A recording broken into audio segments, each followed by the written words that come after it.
সচিবালয়ে উচ্চ কক্ষের ৩ ঘণ্টা মিটিং শেষে পে স্কেল বেসিক ৭৫% ঘোষণা অর্থমন্ত্রীর ১ জুলাই কার্যকর। তো দর্শক, নবম পে স্কেলের আজকের মহা আপডেটটি শেষ পর্যন্ত দেখুন এবং শুরুতেই চ্যানেলটি সাবস্ক্রাইব করে রাখুন নবম পে স্কেলের সকল নিউজ সবার আগে পেতে।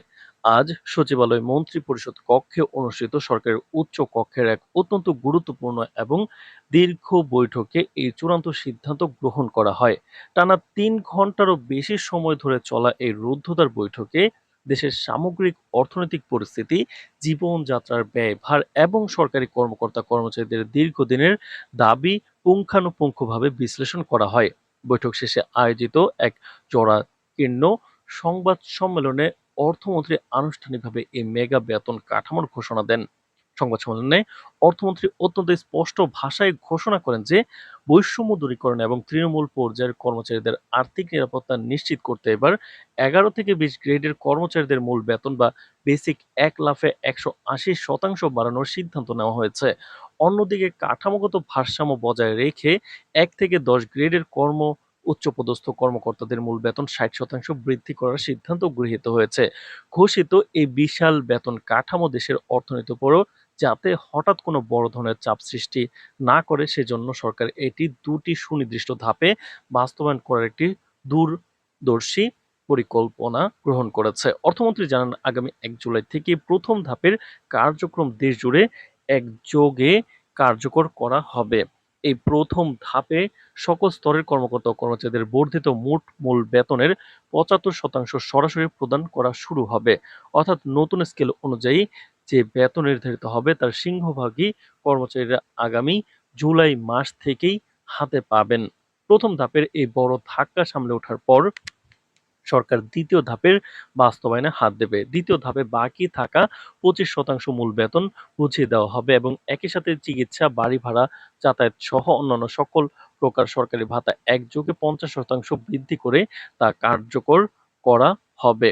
এই ২ ধাপের সুপরিকল্পিত বাস্তবায়নের ফলে দেশের বাজার ব্যবস্থায় কোনো কৃত্রিম মূল্যস্ফীতি বা নেতিবাচক প্রভাব পড়বে না বলে আশ্বস্ত করেছে অর্থ মন্ত্রণালয়। তো দর্শক, ভিডিওটির এই মুহূর্ত পর্যন্ত যারা দেখছেন অবশ্যই চ্যানেলটি সাবস্ক্রাইব করে রাখুন নবম পে স্কেলের সকল নিউজ সবার আগে পেতে। নতুন পে স্কেলের এই ঐতিহাসিক ঘোষণার পর অর্থ মন্ত্রণালয়ের পক্ষ থেকে ১ থেকে ২০ গ্রেডের একটি চূড়ান্ত বেতন তালিকা প্রস্তুত করা হয়েছে। সরকারি কর্মচারীদের বহুল প্রতীক্ষিত এই নতুন কাঠামো অনুযায়ী সরকারের সর্বোচ্চ স্তর অর্থাৎ ১ নম্বর গ্রেডের কর্মকর্তাদের নতুন মূল বেতন নির্ধারণ করা হয়েছে ১,১২,০০০ টাকা। এরপর ধারাবাহিক পদমর্যাদা অনুযায়ী ২ নম্বর গ্রেডে ৯২,৮০০, ৩ নম্বর গ্রেডে ৮৪,৮০০ এবং ৪ নম্বর গ্রেডে ৮০,০০০ টাকা মূল বেতন ধার্য করা হয়েছে।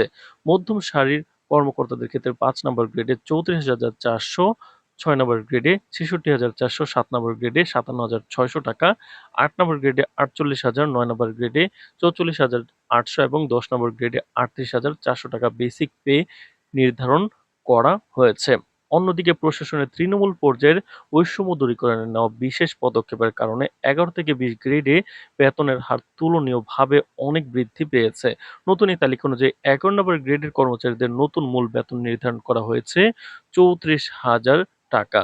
১২ নম্বর গ্রেডে কিন্তু ৩১,৯২০ টাকা এবং ১৩ নম্বর গ্রেডে ২৯,১২০ টাকা। পরবর্তী স্তরগুলো যথাক্রমে ১৪ নম্বর গ্রেডে ২৬,৬০০, ১৫ নম্বর গ্রেডে ২৪,৩৬০ টাকা। তো দর্শক, ভিডিওটির এই মুহূর্ত পর্যন্ত যারা দেখছেন অবশ্যই চ্যানেলটি সাবস্ক্রাইব করে রাখুন পরবর্তীতে নবম পে স্কেলের সকল নিউজ সবার আগে পেতে। তো দর্শক, ১৬ নম্বর গ্রেডে ২২,১২০ টাকা বেসিক বেতন এবং ১৭ নম্বর গ্রেডে ২০,১৬০ টাকা বেসিক নির্ধারণ করা হয়েছে। একদম শেষের দিকের স্তরগুলোর মধ্যে ১৮ নম্বর গ্রেডে ১৮,৪৮০ টাকা, ১৯ নম্বর গ্রেডে ১৭,৫০০ টাকা এবং সর্বশেষ ২০ নম্বর গ্রেডের কর্মচারীদের জন্য সর্বনিম্ন মূল বেতন নির্ধারণ করা হয়েছে ১৬,৫২০ টাকা। আগামী জুলাই থেকে এই মূল বেতনের প্রথম ধাপ অর্থাৎ ৭৫% আর্থিক সুবিধা সরাসরি কর্মচারীদের ব্যাংক অ্যাকাউন্টে চলে যাবে। অর্থমন্ত্রী ঘোষণা করেছেন যে আগামী ১ জুলাই থেকে শুরু হতে যাওয়া প্রথম ধাপের বাস্তবায়নেই অবসরপ্রাপ্তদের পেনশন এক লাফে ১০০% বৃদ্ধি করে কার্যকর করা হবে। প্রবীণ নাগরিকদের প্রতি সম্মান প্রদর্শন এবং তাদের শেষ বয়সের চিকিৎসা ও অন্যান্য মৌলিক চাহিদা মেটানোর বিষয়টিকে সর্বোচ্চ অগ্রাধিকার দিয়ে এ সিদ্ধান্ত নেওয়া হয়েছে। বৈঠক শেষে অর্থমন্ত্রী বলেন, সরকারি চাকরিজীবী হলেন দেশের উন্নয়ন ও প্রশাসনিক চাকা সচল রাখার মূল চালিকা শক্তি। তাদের কর্মস্পৃহা ও সততা বজায় রাখতে এই বেতন পুনর্বিন্যাস অত্যন্ত জরুরি ছিল। তো দর্শক, নবম পে স্কেল বাস্তবায়নের যে কোনো গুরুত্বপূর্ণ নিউজ সবার আগে পেতে চ্যানেলটি সাবস্ক্রাইব করে রাখুন। আজ এ পর্যন্তই, ধন্যবাদ।